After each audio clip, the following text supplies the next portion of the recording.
Hi, my name is Jordan West, and I'll be performing an interview for the Washington Chronicles to write a story about the tragic events that have taken place in the town of Wetona in the Osage Native American Territory of Oklahoma.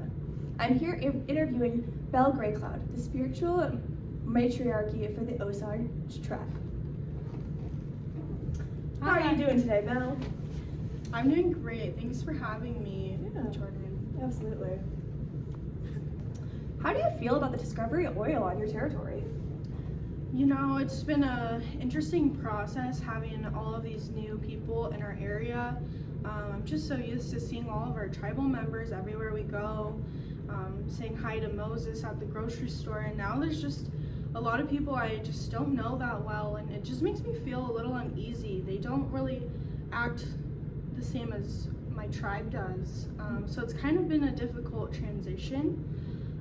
Although the money coming into the tribe is a also new interesting thing that could maybe help us. Sounds like a difficult decision. Are they any closer to discovering who killed your daughter Grace? No, I do not think that they are any closer.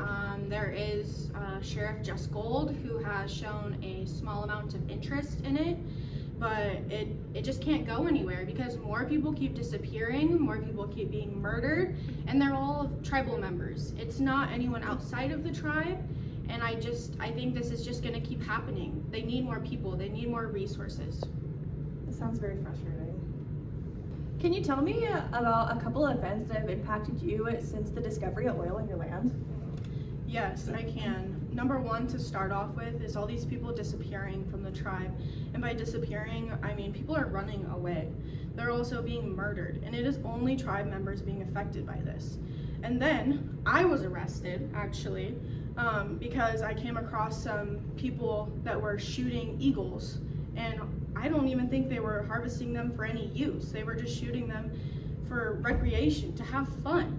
Which is so sad. It broke my heart, and I couldn't help but go and yell at them because they were being so terrible. Like, eagles to me are like family. They're part of the tribe. They're tribal members themselves. They're so important to us. It's a national bird. I mean, I would think that they would take that more seriously, but I actually was arrested for being aggressive towards them, and I was like, you're arresting me? Why are you not arresting them? They're the ones hurting people. It was terrible. I was released, and then I had to go and protest again, and I was worried about being arrested again.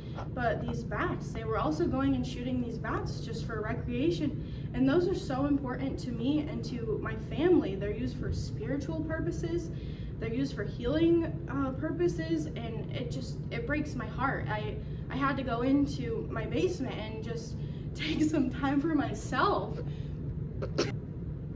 I was just in a state of depression, and I just had to take some time for myself, and it was just really hard. All these events have just been so hard.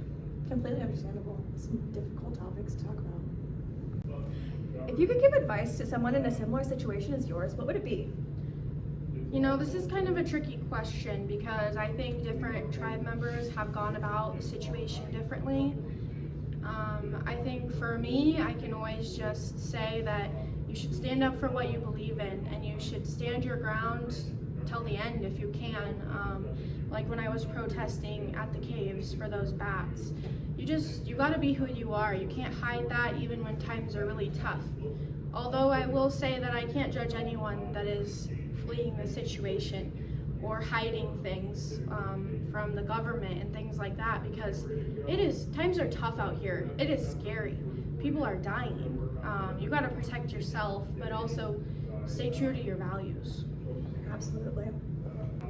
So I have a final question for you. Before I came down here, I was doing some research, and I found an obituary. Can you elaborate more on that? Yeah. So I had to kind of disappear myself for a while just for my own safety. Someone attempted to murder me by gunfire, but luckily I was wearing my precious necklace that had a chunk of meteorite on it, and it actually saved my life. But I pretended that I was dead because I was scared and I needed to leave and recover myself. I think this attempt was made on my life because I had oil found on my land. And so I think like that's the common denominator here with people being murdered or disappearing. And so I think a lot of people are starting to hide that they have oil on their land because it's dangerous out there. So I've actually been recovering with the Hill Indian tribe, and they've been very, very good to me over there. Very interesting. Thank you again for talking with me today. It's been really nice speaking with you. And next up, I will be interviewing Michael Horst, the keeper of the eternal flame, foreteller of the tribe, and the writer-recorder of recent events.